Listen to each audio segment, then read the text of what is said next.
Students, welcome back to the math classes. Students देखिए हमने क्या स्टार्ट कर रखा था, reduction of second degree equation. ठीक है, ये आपका सॉलिड ज्योमेट्री का बीएससी फर्स्ट ईयर की 13th चैप्टर स्टार्ट कर रखा था। ठीक है, उसकी 3 एक्सरसाइज हमने कर ली, उसका वर्किंग रूल बताया था आपको। आज नेक्स्ट एक्सरसाइज करेंगे, उसमें आपके पास एक दूसरा केस है। ठीक है, इसमें देखो पिछले में तो क्या किया था हमने, 13.1 थी, उसमें आपके पास जो डिस्क्रिमिनेटिंग क्यूबिक था उसके तीनों के तीनों रूट क्या थे आपके, डिफरेंट। ठीक है, सेकंड में क्या किया था हमने कि तीनों रूट आपके डिफरेंट तो हो, लेकिन उनमें से कम एक रूट क्या हो आपका, जीरो। ठीक है, अगर एक रूट आपका जीरो है तो उसके बाद हमने के फैक्टर निकाला था, फिर उसके ऊपर दो केस आए थे, या तो के आपका जीरो या के आपका नॉन जीरो। अगर के नॉन जीरो होगा तो 13.2 का केस, अगर आपका के जीरो होगा तो 13.3। ठीक है, अब देखो उसके बाद आपका 13.4। 13.4 में क्या है आपका कि दो जो रूट होंगे डिस्क्रिमिनेटिंग क्यूबिक के, वो दोनों क्या हों, सेम। अब बात आती है थर्ड रूट की। थर्ड रूट आपका क्या होता है, या तो जीरो होगा या नॉन जीरो, तो वो दोनों केस डिस्कस करेंगे। फर्स्ट केस तो क्या कि दोनों रूट तो आपके सेम, लेकिन थर्ड रूट क्या हो आपका, नॉन जीरो। तो देखो इस केस में जब आपके पास दो रूट सेम होंगे तो आपका जो बनेगा केस बनेगा, जो स्टैंडर्ड फॉर्म बनेगी वो कौन सी बनेगी, रिवॉल्यूशन फॉर्म की बनेगी। ठीक है, देखो क्या बनेगा इन दिस केस। जो आपका सरफेस आप कंसिडर करके चलते हो, f of x y z is equal to zero, वो आपका किस फॉर्म का होगा, एज ऑफ रिवॉल्यूशन फॉर्म। ठीक है, रिवॉल्यूशन फॉर्म का मतलब या तो आपके पास वो बनेगा एलिप्सोइड ऑफ रिवॉल्यूशन, या बनेगा हाइपरबोलॉइड ऑफ रिवॉल्यूशन, या आपके पास बनेगा पैराबोलॉइड ऑफ रिवॉल्यूशन, या आपके पास बनेगा राइट सर्कुलर सिलेंडर। लेकिन वो केस किसके ऊपर डिपेंड करेगा, थर्ड रूट के ऊपर डिपेंड करेगा कि दो रूट तो आपके सेम हो, लेकिन अगर थर्ड रूट आपका नॉन जीरो होगा तो आपके पास दो रिवॉल्यूशन के केस बनेंगे। फर्स्ट तो कौन सा बनेगा आपका, देखो दो रूट सेम होंगे तो आपके पास दोनों वैल्यू ये जो आएगा कॉमन कॉन्स्टेंट वो कॉमन आ जाएगा, यानी कि a into x square plus y square plus b z square is equal to one.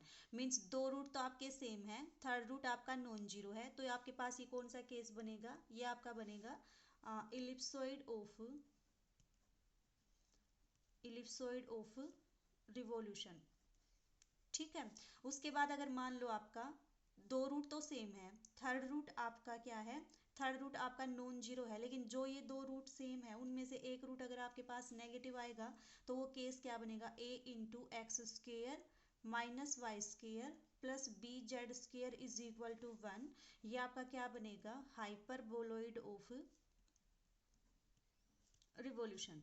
ठीक है, तो ये तो दो केस कौन से हैं, जब आपके दोनों रूट सेम हो और थर्ड रूट भी क्या हो, नॉन जीरो। अब इसी का सेकंड पार्ट है कि आपके पास क्या हो, दो रूट तो सेम हो, means two roots are same and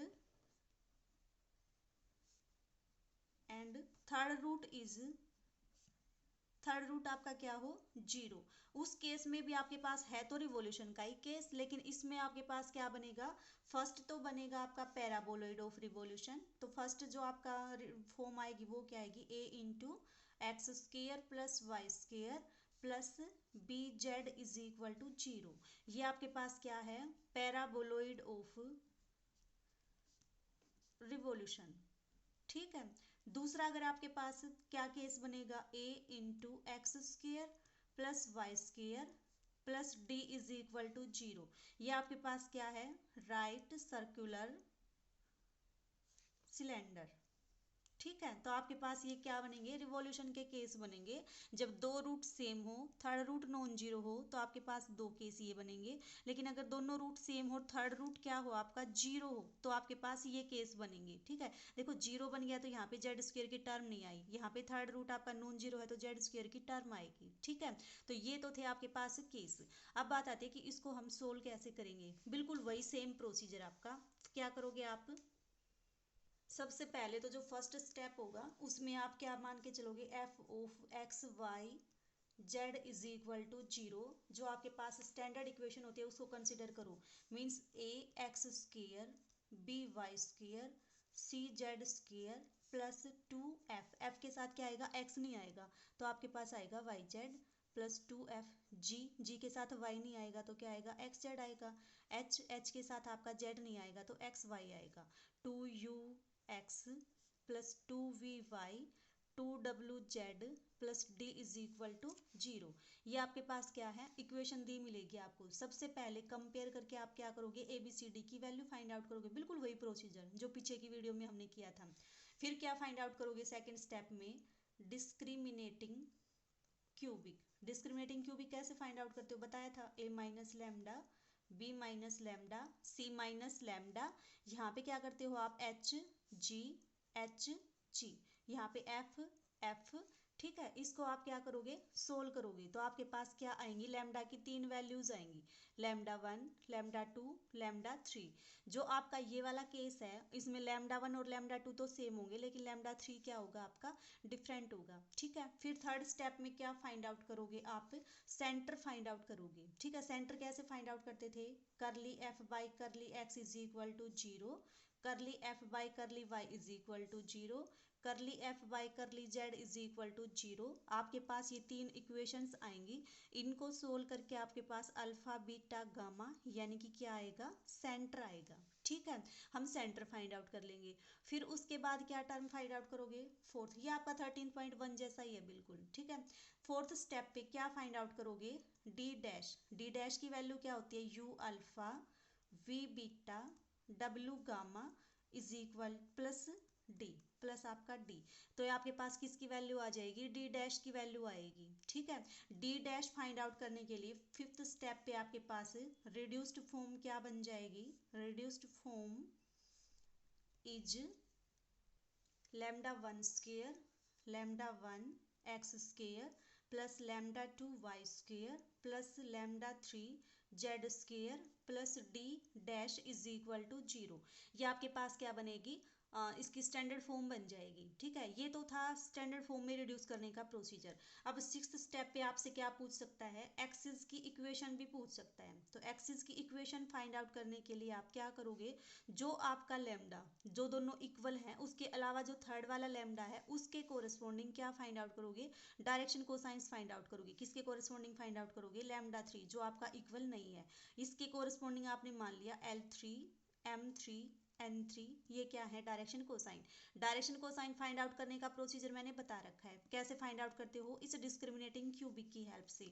3 equation form करोगे, a minus lambda 3 into L3 plus h M3 plus g N3 is equal to 0। फिर h L3 plus b minus lambda M3 plus f into N3 is equal to 0। फिर third equation क्या मान के चलते हो आप, g L3 plus f M3 plus c minus lambda 3 consider करोगे ना, into N3 is equal to 0। इन तीनों इक्वेशंस को सोल्व कर लो, आपके पास किसकी वैल्यू आ जाएगी, L3 M3 और N3 की, ठीक है। अब देखो, जो आपके पास ये एक्सिस आएगी वो कहाँ से पास करेगी, सेंटर से पास करेगी, ठीक है।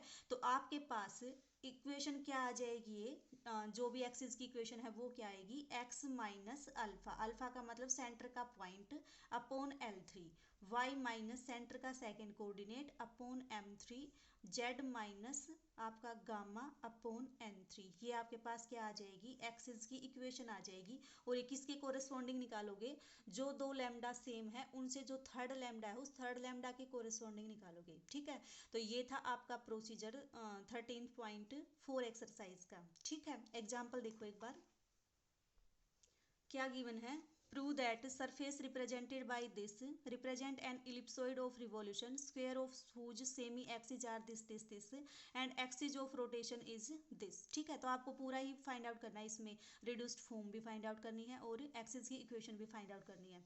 तो हमने क्या मान लिया, f of x y z आपके पास ये है, कंपेयर करके हमने ए बी सी डी इनकी वैल्यू निकाल दी, डिस्क्रिमिनेटिंग क्यूबिक फाइंड आउट कर दिया, ठीक है।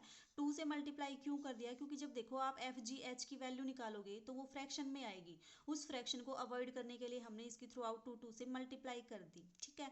डिस्क्रिमिनेटिंग क्यूबिक के रूट आपके पास आए ये, अब देखो दो रूट सेम है, थर्ड रूट आपका क्या है, डिफरेंट। तो इसका मतलब कौन सा केस हुआ आपका 13.4 एक्सरसाइज का। फिर उसके बाद क्या फाइंड आउट किया, सेंटर फाइंड आउट किया। सेंटर फाइंड आउट करने के लिए बताया था, कर लिया बाई कर लिया एक्स, कर लिया बाई कर ली वाई। इन इक्वेशंस को सोल्व करके आपके पास किसकी वैल्यू आ गई है, सेंटर की वैल्यू आ गई। सेंटर की वैल्यू आने के बाद नेक्स्ट स्टेप में डी डैश फाइंड आउट किया। डी डैश आने के बाद देखो फिर जो स्टैंडर्ड फॉर्म थी वो आपके पास आ गई ये, ठीक है। अब आपको क्या प्रूव करना है, जो ये इलिप्सोइड आएगा उसकी सेमी एक्सिस का स्क्वायर इसके इक्वल है, तो आ गया ना इसके इक्वल। फिर आपको एक्सिस की इक्वेशन फाइंड आउट करनी है, एक्सिस की equation lambda is equal to 4 के कोरस्पॉन्डिंग फाइंड आउट करोगे। इसमें ये प्रोसीजर दे रखा है, आप जो अपना पीछे का प्रोसीजर है उससे भी फाइंड आउट कर सकते हो इसकी एल एम एन की वैल्यू, ठीक है। तो आपके पास एल एम एन की वैल्यू आ जाएगी और आपके पास पासिंग पॉइंट आपके सेंटर के कोऑर्डिनेट होंगे, तो ये आपके पास किसकी आ गई, एक्सिस की इक्वेशन आ गई, ठीक है। एक्सरसाइज के क्वेश्चंस को ट्राई करना, फिर भी कहीं पे डाउट आए तो आप पूछ सकते हो, ठीक है।